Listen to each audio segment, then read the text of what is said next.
Word, mise en page d'un document. Nous allons pour commencer travailler sur la page de couverture. Cette page de couverture, la première page d'un livre, s'appelle normalement la première de couverture. Attention, il ne faut pas confondre la première de couverture, qui représente la face cartonnée, la face avant du livre, du dos de la couverture, que l'on appelle la quatrième de couverture. Alors pour retourner au tout début de mon document, puisque là actuellement je suis en page 6, je vais cliquer sur la flèche oblique au-dessus de verrouillage numérique de mon clavier, la petite flèche oblique là qui se trouve vraiment au-dessus du pavé numérique. Et normalement, en faisant CTRL flèche oblique, je retourne au tout début du document. Si je fais juste flèche oblique, je viens au début de la ligne. Si je fais CTRL flèche oblique, je retourne au début du document. On va maintenant créer un saut de section pour séparer réellement cette première page, donc cette première de couverture, de la suite. Actuellement, sur mon document, j'ai tout de suite le début du texte. Donc je vais créer une première page. Et donc pour créer une première page, eh bien, nous allons faire un saut de section. Donc on va dans Mise en page. Là, au lieu de faire un saut de page simplement, on va ouvrir le menu. Et en fait, on peut faire soit un saut de page, ce qui permettrait simplement de passer de la page 1 à la page 2, ou alors un saut de section. La différence entre un saut de page et un saut de section, c'est que on pourra avoir, si on fait un saut de section, une en-tête, un pied de page, des marges, des numérotations qui sont différentes de l'autre section. Donc il est très important de faire un saut de section et non pas un saut de page, puisque sinon on retrouvera les mêmes éléments que je viens de citer sur la première section et la deuxième section. Et on peut peut-être vouloir faire des choses différentes sur cette première page, puisque la disposition sera forcément bien différente. Donc je vais faire un saut de section, page suivante. Ça m'a créé une première page et une seconde page.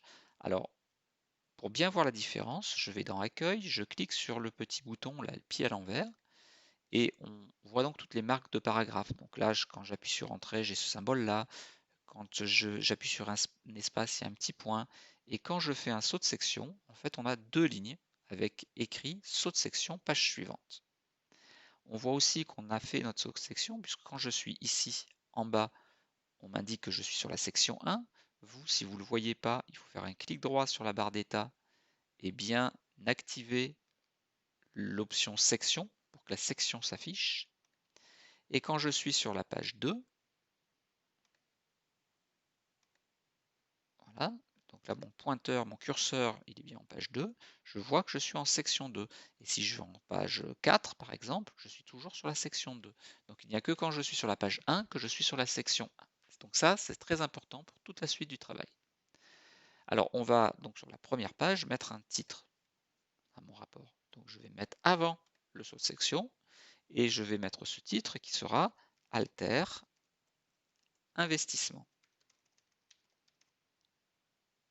J'appuie donc sur la touche Entrée pour changer de paragraphe. Ensuite, on va, comme c'est un titre, l'écrire en gros. Donc je vais sélectionner ce texte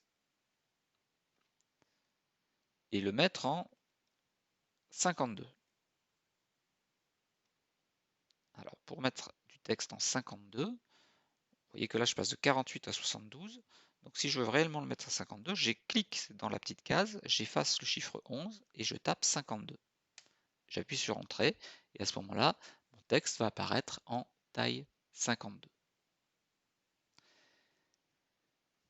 On va maintenant demander à ce qu'avant le texte Alter Investissement, on ait 8 cm d'espace pour que ça se positionne à peu près au milieu de la page.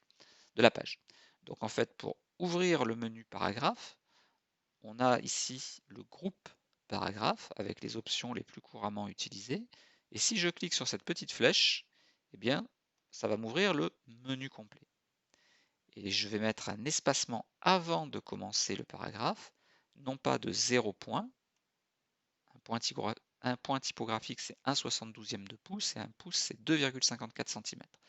Donc pour éviter de faire des calculs, je vais écrire 8 espace CM. Le CM est très important, sinon, si je mets rien, ça va être 8 points. Et donc 8 points, c'est ridicule, c'est quelques millimètres. Je valide, et on voit que mon texte descend et se met à peu près au milieu de la page, puisque j'ai bien 8 cm au-dessus de Alter Investissement. Maintenant, mon paragraphe qui est ici, j'aimerais qu'il soit centré sur la page. Parce que je suis sur 2 lignes, je vois qu'Alter se met au milieu et Investissement au milieu. Donc là, on va cliquer sur le bouton Centrer.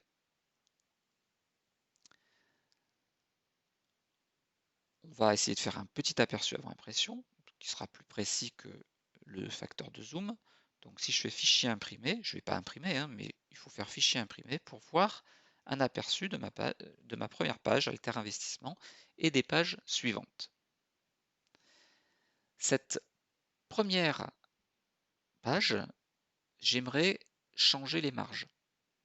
Donc pour changer les marges de cette première page, on retourne dans le document, on va dans mise en page, marge, marge personnalisée. Il faut bien sûr que je sois dans cette première page. À la place des 3 cm que l'on a mis tout à l'heure, on va mettre, non, à la place des marges de gauche des 3 cm et demi, on va remettre 2 cm et demi pour vraiment avoir cet effet de centrage. Et la marge droite, on va la laisser à 2 cm, ce qui est demandé dans l'énoncé.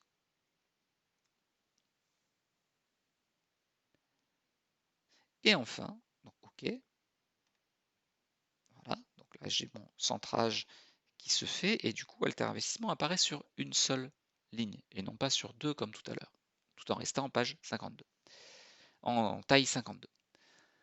Enfin, je voudrais appliquer une bordure de page un peu particulière. Donc les bordures, on va dans Accueil, on va ouvrir ce menu ici, là, de bordure, sauf que tout ça, ce sont des bordures de paragraphes.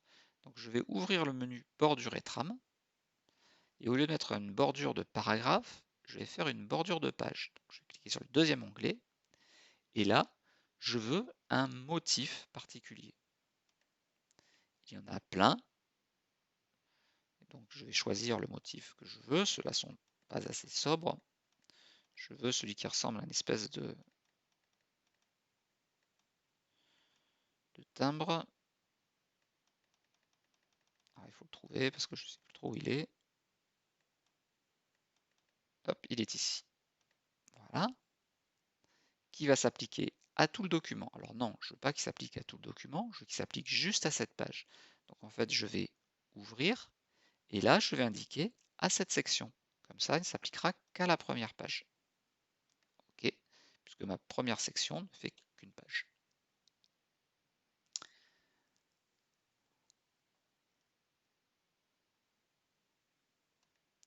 Alors, on va juste faire une petite dernière vérification. Donc quand je suis ici, on voit que je suis sur la section 1, en page 1 d'un document qui en fait 13 en tout. Donc j'ai un document de 13 pages, je suis en page 1 et je suis sur la section 1. Si je me mets en page 2, on voit que je suis en section 2 et mon document indique page 2 sur 13. Si je me mets en page 3, je suis toujours en section 2 et mon document indique page 3 sur 13, etc., etc., etc.